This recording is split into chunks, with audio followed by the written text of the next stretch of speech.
Assalamualaikum warahmatullahi wabarakatuh. Alhamdulillahirabbil alamin. Allahumma shalli ala Muhammad wa ala ali Muhammad. Pemirsa Khilafah News dimanapun Anda berada, salam jumpa kembali bersama dengan saya Aziz Rohman di program Kabar Petang edisi Selasa 1 Maret 2022. Insya Allah beberapa menit ke depan kami akan menemani Anda mencermati dan menelaah berita paling menarik dan paling populer hari ini bersama narasumber yang kompeten di bidangnya dan tentunya dari sudut pandang Islam. Baiklah pemirsa, inilah Kabar Petang selengkapnya.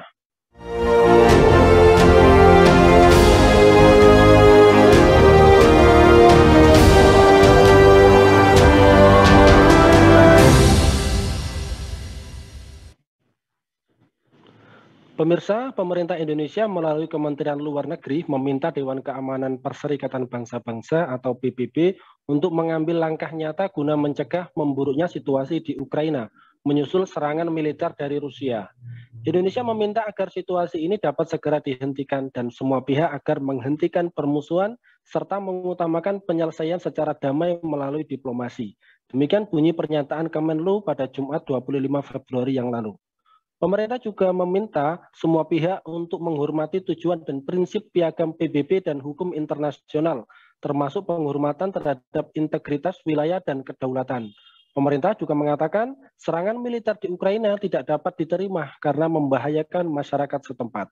Nah, pemirsa, bagaimanakah sikap pemerintah saat ini di dalam konflik Rusia-Ukraina?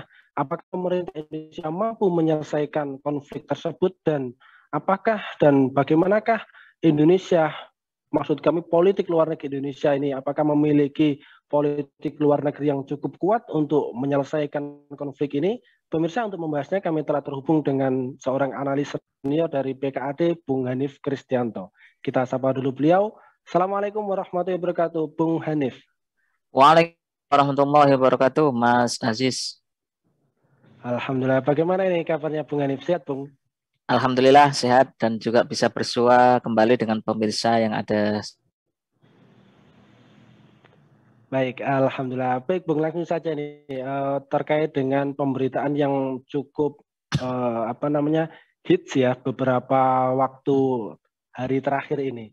Nah, ini kalau kita melihat konflik antara Rusia dan Ukraina ini kan pecah pada Kamis 24 Februari 2022, di mana militer Rusia menyerang melalui udara dengan rudal ke fasilitas militer Ukraina pada per 25 Februari pada hari Jumatnya. Ini Rusia telah menewaskan kurang lebih sekitar 137 orang yang terdiri dari warga sipil dan juga prajurit militer.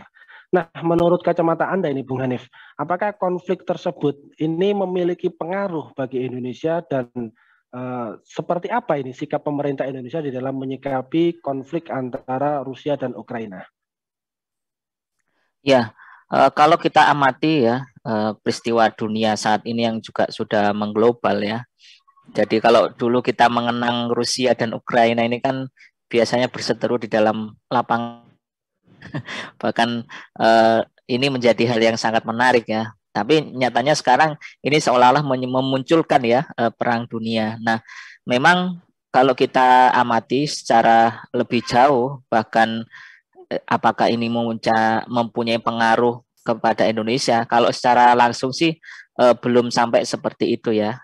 Mengingat ini merupakan konflik antar dua negara dan juga masing-masing kepentingan dan juga dibalik kepentingan di antara dua negara tersebut. Nah, tapi kalau kita lihat sejarahnya, nah ini menarik ya, Mas Aziz dan juga pemirsa, bahwa sebetulnya Indonesia ini punya hubungan yang baik ya di masa lampau ya dengan kedua negara itu ya. Ukraina juga disebut ada peran diplomatik ya dalam kemerdekaan Indonesia. Rusia juga punya kontribusi besar dalam pembentukan negara modern Indonesia pasca kemerdekaan, terutama di era Orde Lama. Nah, begitupun setelah era Perang Dingin berakhir. Nah, hubungan bilateral Indonesia dengan Rusia itu itu juga makin erat hingga sekarang ini ya, gitu loh ya. Nah, tampaknya mungkin ya efek-efek itu ya enggak sebegitu besar ya terkait untuk itu di Indonesia. Dan memang pemerintah Indonesia sendiri ya melalui Presiden Joko Widodo dalam cuitannya ya di Twitter pun juga menyebutkan untuk negara itu menghentikan perang ya, meskipun tidak menyebutkan antara Ukraina dan juga bahkan pesan kepada negara-negara yang lain yang saat ini sedang terlibat dalam konflik. Nah, tentunya begitu. Nah, kalaupun kita lihat dari sisi ini ya kan dalam beberapa hal. Nah, kira-kira begitu Mas Aziz. Ya, baik. Ini kalau kita melihat terlepas dari sikap dari pemerintah Indonesia, ini kalau kita melihat dari sikap dari beberapa negara seperti Amerika Serikat, Inggris, Kanada, Jerman, bahkan Jepang, ini kan telah memberikan sanksi kepada Rusia. Nah, kalau menurut kacamata Anda, apakah sanksi yang diberikan oleh negara-negara tersebut ini adalah sebuah solusi bagi perdamaian antara Rusia dan juga Ukraina, atau seperti apa ini Anda melihatnya, Bung Hanif? Ya, sebetulnya kalau kita bicara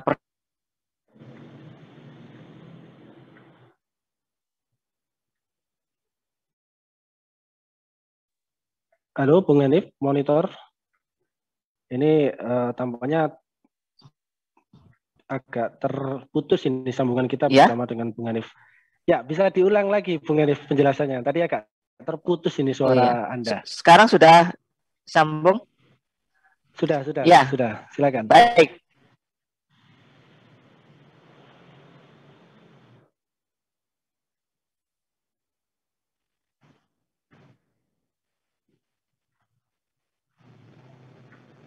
Ya.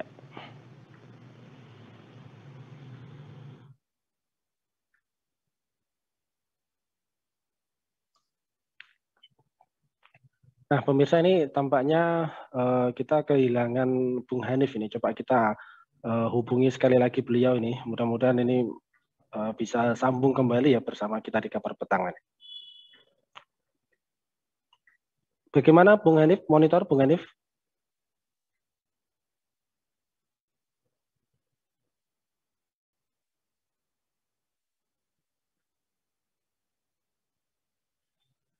Ini tampaknya audionya belum tersambung ini pemirsa. Kita tunggu nih, mungkin ada sedikit trouble ya di tempat Bung Hanif Kristianto ini.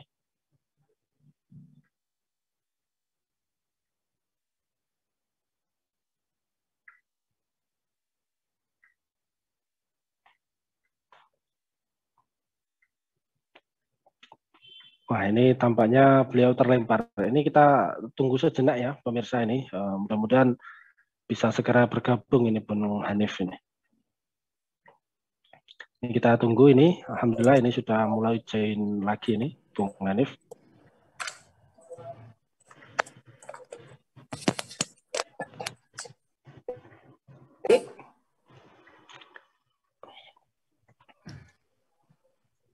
Ya, halo monitor Bung Hanif.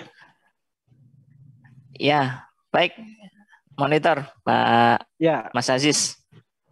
Baik, silakan ini terkait sanksi yang diberikan oleh beberapa negara ya, baik Amerika Serikat, Inggris, Kanada, Jerman maupun Jepang kepada Rusia.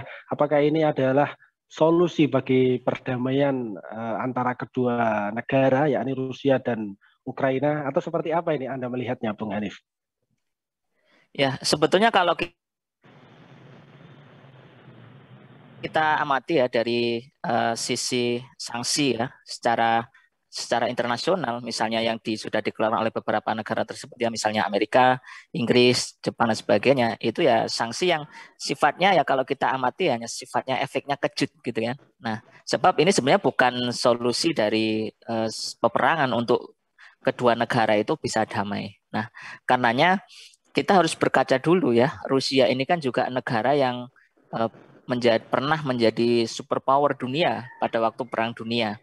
Nah, tentu negara ini biasanya adalah negara yang punya ideologi ya, ya katakan sekarang di Rusia itu adalah ideologi sosialis komunis yang pada waktu Perang Dunia itu berkembang pesat dan meluas ya pengaruhnya ya, bahkan sampai ke Cina. Bahkan Cina sekarang pun juga sebetulnya menjadi mitra terdekat ya dari Rusia itu. Nah, karenanya sanksi yang diberikan pun sebetulnya sebetulnya juga tidak cukup hanya sekedar sanksi dan kecaman ya.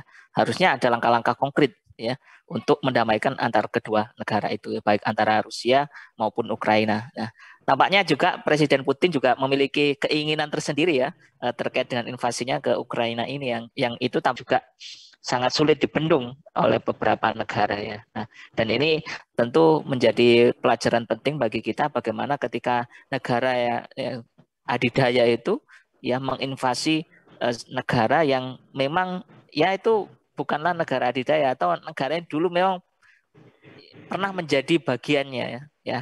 Nah, ini dulu kita pernah belajar bagaimana invasi Amerika Serikat ke Irak.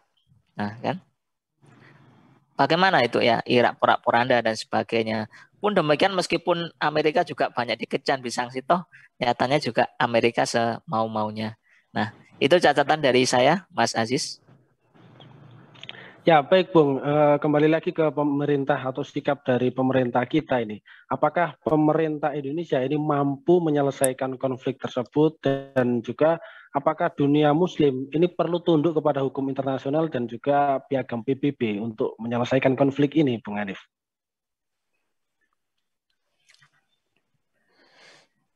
Iya, kalau kita berbicara terkait dengan peran Indonesia, apakah mampu menyelesaikan konflik ya tersebut ya, tentu banyak harapan sebetulnya ya. Apalagi beberapa usulan pun ya meminta Indonesia yang menjadi ketua G20 itu mengambil peran secara diplomatik ya kan.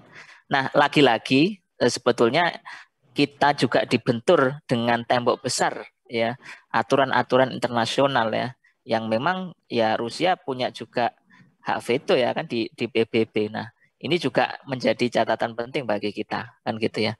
Dan memang ibaratkan dalam suatu pertandingan ya, kalau ini kan ini ada raksasa ya, musuh yang kecil dan sebagainya. Kadang-kadang kita yang berada di luar arena ini memberitahukan pun juga sangat-sangat ya kadang-kadang tidak dihiraukan dan sebagainya. Nah, karenanya ya dengan melihat politik luar negeri Indonesia yang bebas aktif, artinya itu tidak mencampuri urusan dalam negeri ya dua negara tersebut baik Rusia maupun Ukraina, ini juga ya nanti kita juga nggak bisa mengharapkan besar ya dari peristiwa ini kan begitu. Nah apalagi sebetulnya kalau kita sebagai seorang Muslim ya, apalagi dunia Islam itu memiliki peranan ya.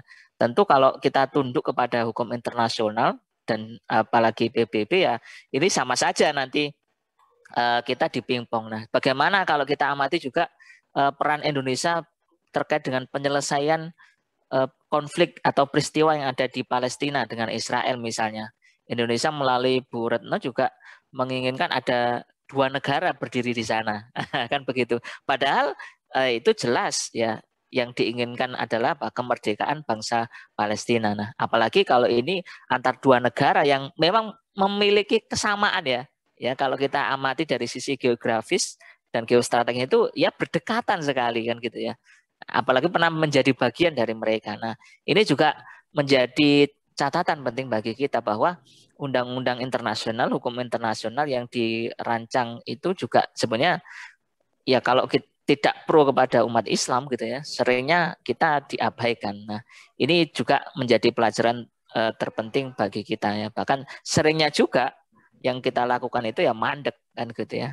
Bahkan juga konflik pun ya mungkin bisa menyebar ke wilayah-wilayah yang lain. Nah, itu dari saya. Ya, baik Bung. Jadi kalau berkaca terkait dari apa yang sudah Anda jelaskan tadi, apakah memang benar ya Indonesia ini memiliki politik luar negeri yang kurang kuat begitu, sehingga kemudian bisa dikatakan belum bisa bicara banyak terhadap untuk mengatasi konflik Rusia dan Ukraina. Ini Anda melihatnya seperti apa ini politik luar negeri Indonesia ini, Bung Hanif? Iya, politik luar negeri Indonesia kan memang ya kita belum pernah mendengar ya, misalnya Indonesia terkait dengan konflik negara tertentu ya. Itu kalaupun mengirimkan tentara itu kan sebagai juru damai ya di antaranya, bukan malah membantu satu pihak ya.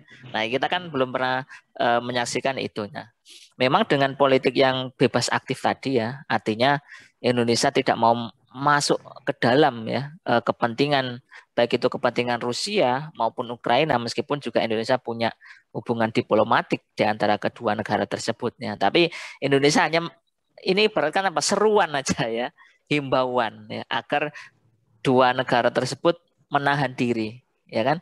Nah, makanya di Twitternya Presiden Jokowi juga sangat jelas kan, bagaimana stop perang ya, perang itu menyengsarakan umat manusia dan membahayakan dunia kan gitu ya. Nah, ini ini yang ditulis oleh beliau. Nah, memang harapan besar itu Indonesia terlibat ya untuk menjadi juru damai. Ya apa daya ya, dengan kita ya sebagai Indonesia yang bukan negara yang memiliki ideologi yang kuat gitu kan. Nah, itu juga sangat repot sekali ya. Nanti otomatis kan juga sangat berkelindan dengan kepentingan-kepentingan negara yang lain ya. Dan sekali lagi kita nanti berada di blok mana kan gitu ya. Ya, apakah non blok ataukah di blok barat ataukah di blok timur ya. Karena ya negara-negara tersebut mempunyai juga hubungan dengan Indonesia. Ya, apakah nanti misalnya sekarang kita lihat Rusia dengan Cina, pengaruh Cina di Indonesia juga sebegitu rupa ya. Kemudian ketika Amerika, Inggris dan sekutunya mengecam memberikan sanksi pada Rusia, Indonesia juga punya hubungan dengan Amerika, Inggris dan sekutunya. Jadi kalau kita amati dari sisi ini ya, sekali lagi sangat minim ya peran dari politik luar negeri Indonesia ini. Bahkan untuk bisa mendamaikan itu ya bisa katakan ya sangat minim, tidak begitu meluas atau pengaruhnya. Nah, itu Mas Aziz. Ya, baik Bung. Ini terakhir Bung, kalau kita melihat dari kesempatan kita, kalau misal tadi Anda menyatakan minim ya untuk kemudian kita bisa mendamaikan kedua negara. Tetapi apakah Indonesia ini masih memiliki sebuah kesempatan? Maksud saya masih memiliki sebuah kesempatan untuk melebarkan pengaruhnya di dunia internasional. Sehingga kemudian Indonesia bisa turut aktif ya untuk menciptakan perdamaian dunia. Ini bagaimana ini kira-kira caranya agar Indonesia itu memiliki pengaruh di dunia internasional sehingga kemudian ikut serta di dalam percaturan perpolitikan dunia. Ya, memang ada kesempatan ya untuk menjadi negara yang punya pengaruh di dunia ini ya. Nah, kalau kita berkaca kepada dua negara ya, adidaya yang pernah ada ya, misalnya Rusia dengan ideologi sosialis komunisme, kemudian juga Amerika dengan ideologi kapitalisme. Nah, pertanyaannya Indonesia ini negara yang berideologi apa? Kan begitu. Ya, harus diperjelas dulu ya negara ideologi. Nah, sedangkan kita mengenal ideologi dunia itu ada 3 ya, termasuk Islam. Nah, kalaulah Indonesia itu mengemban ideologi Islam, nah ini peluang besar untuk menjadi negara pendamai dunia, bahkan tidak hanya menjadi pendamai, bahkan Indonesia punya peran yang aktif ya terkait dengan kehidupan dunia ini ya. Maka ya Indonesia yang pertama adalah harus mengambil ideologi Islam, kan begitu. Ini yang harus diambil ya. Tanpa ideologi Islam, peran Indonesia di kancah internasional itu sebetulnya ya belum apa-apa gitu ya. Nah, kita bisa berkaca lah bagaimana peran Indonesia di dalam penyelesaian konflik-konflik yang itu menimpa dunia Islam. Misal kaitannya dengan Uighur, Rohingya, bahkan Rohingya pun juga kadang-kadang disuruh balik lagi, diusir, kalau mau mansa diusir ya. Beberapa peristiwa itu terjadi. Nah, kalau negeri ini Indonesia mengambil ideologi Islam, maka ya itu akan sangat mudah ya, mereka saudara kita ya, bahkan di Ukraina, di Rusia itu juga banyak umat Islam di sana gitu loh ya. Kalaupun ini sampai menjadi korban ya tentu ini sangat merugikan ya umat Islam ya, karena mereka juga termasuk bagian saudara kita. Nah, itu yang pertama ya. Jadi Indonesia harus mengambil ideologi Islam kalau mau menjadi negara yang punya pengaruh. Nah, yang kedua bahwa selain mengambil ideologi Islam, maka harus memiliki peranan dari pemimpin yang juga punya pengaruh ya, kewibawaan ya di tengah-tengah kancah internasional ya, bukan malah direndahkan ataupun diejek ataupun dihinakan ya. Justru pemimpin yang mengambil ideologi Islam itu menjadi pemimpin yang mulia gitu ya. Karena sekali lagi kekuatan ideologi inilah yang menjadikan bargaining position antar negara itu bisa melihat posisinya gitu ya. Saya berada di posisi mana nih? Apakah negara yang berpengaruh ataupun negara pengekor? Nah, itu yang kedua. Dan yang paling penting yang nomor 3 adalah Indonesia bisa memanfaatkan ya sumber daya manusia dan sumber daya alamnya ya untuk ya kalau mereka mengambil ideologi atau mensupport ya perjuangan Islam atau penyebaran dakwah Islam ke seluruh dunia kan begitu ya. Karena sekali lagi Islam itu rahmatan lil alamin kan begitu ya. Dan ketika ada rahmat itu kan ya damai kehidupan kita, hidup sejahtera dan sebagainya. Nah, kenapa ada konflik di antara dua negara? Karena sekali lagi ini konflik yang sifatnya duniawi, kan gitu ya, kepentingan duniawi, kepentingan pengaruh ya dan sebagainya. Yang alih-alih itu kadang-kadang ya umat Islam sendiri jadi korban ya kepentingan global gitu ya. Umat Islam bukan menjadi pemain, mereka menjadi korban ya di antara keberingasan ya pemain-pemain negara-negara berpengaruh di dunia ini. Nah, ini yang paling penting. Nah, yang paling penting yang nomor 4 adalah ya selain negara, maka umat Islam yang ada di negeri ini ya, saatnya umat Islam ini memiliki pemahaman politik yang sahih, gitu kan? Selalu memantau bagaimana manuver-manuver negara-negara yang berpengaruh di dunia ini ya, yang ingin merusak Indonesia misalnya, yang ingin merusak dunia ya, sehingga umat Islam bisa paham bahwa semua ini adalah di bawah skenario dan kendali negara-negara yang tersebut, yang tentunya itu bukan berideologi Islam kan gitu ya. Nah, kesempatan inilah dengan adanya invasi Rusia ke Ukraina ini menjadi kesempatan yang lebih besar ya bagi umat Islam untuk kembali memahami bagaimana Islam itu juga mengatur kaitannya dengan hubungan internasional dan bagaimana kedidakayaan dulu Islam dalam negara khilafah itu juga menjadi negara yang superpower. Jadi invasi Rusia ke Ukraina adalah pelajaran kedua setelah bagaimana pasukan Amerika itu hengkang dari Afghanistan ya, yang selama 21 tahun ya pasukan Amerika itu bercokol di sana dan mereka akhirnya kembali ke wilayah meskipun itu dengan beberapa catatan tertentu. Nah, ini saatnya ya kita mengajak umat Islam untuk kembali lagi kepada ideologi Islam dan memahami politik Islam secara konteks global ya agar kita semakin tercerdaskan. Begitu Mas Aziz.